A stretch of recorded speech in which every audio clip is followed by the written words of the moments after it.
और जिस दुकानदार से कपड़ा लाए थे वहीं ले जाकर वापस भेज दो। इसके बदले अच्छे पैसे मिल जाएंगे।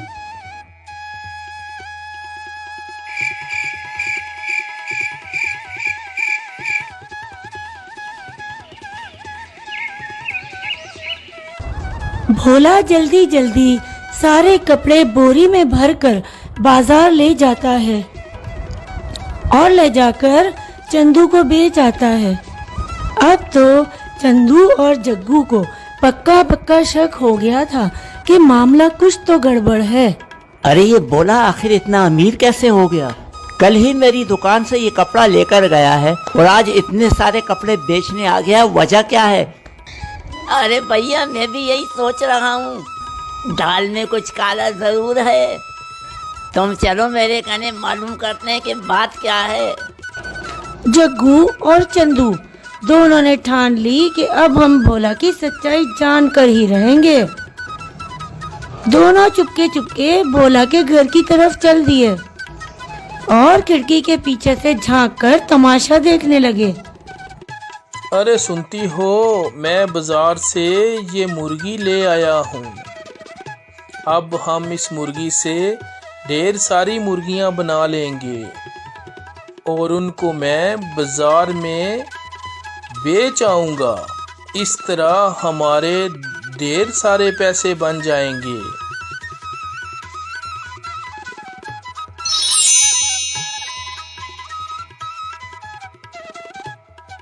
देखा मेरा कमाल। जग्गू और चंदू भोला की सारी सच्चाई जान चुके थे।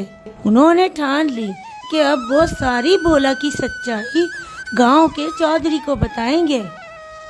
वो दोनों दौड़ते दौड़ते चौधरी के पास पहुंचे और तमाम किस्सा उसे कह सुनाया। अरे हमारी रियासत में अब ये सब होवेगा। अरे ये सब देखने से पहले हमारी रियासत क्यों ना लुट गई। अरे अब ऐसा कमीन किसान भी ऐसा बर्तन लेके घूमेगा। उस किसान को मर्रे पास लेकर आओ और साथ में उसका वो बर्तन भी लेकर आओ। जरा मैं भी तो देखूं उस बर्तन की सच्चाई। चौधरी का आदमी जाता है। चल भाइया चल, चौधरी ने तारे को बुलाया है। तारे पेशी है उसके कहने। अब चल के उससे मुलाकात कर और ये अपना बर्तन भी साथ ले चल। अरे चौधरी साहब, मैं गरीब आदमी हूँ, खुदा के लिए मुझे छोड़ दो और मेरा ये बर्तन मुझे वापस कर दो। अरे तू एक मामूली किसान अब हमारे सामने जबान चलाएगा। अब तू चुप कर, जरा मैं भी तो देखूं ये बर्तन सोने का है कि चांदी का। ये कहकर चौधरी अपना मुंह बर्तन के करीब ले गया और उसने अपना मुंह बर्तन में डालकर उसका जायजा लेना शुरू कर दिया। थोड़ी ही देर गुजरी कि उस बर्तन में से ढेर सारे चौधरी निकल आए। अब ये पहचानना मुश्किल हो गया कि कौन सा चौधरी असली है और कौन सा नकली। सारे लोग ये तमाशा देखकर परेशान थे कि इतने में सारे चौधरी बोल पड़े। अरे मैं असली हूँ, अरे मैं नकली हूँ, अरे मैं असली हूँ और मैं नकली हूँ, अरे मैं असली हूँ, अरे मैं नकली हूँ, अरे मैं असली हूँ, अरे मैं नकली हूँ, अरे मैं नकली हूँ।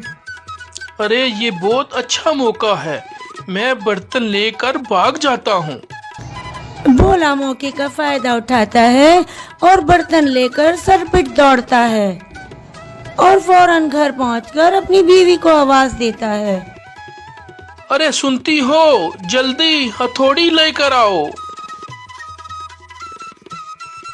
हाय अल्लाह, ये तुमने क्या किया?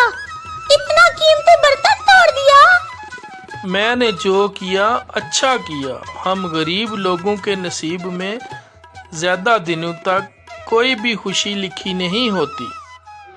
जैसे पहले रहते थे अब भी वैसे ही रह लेंगे। दोस्तों, देखा आपने और क्या सीखा इस कहानी से?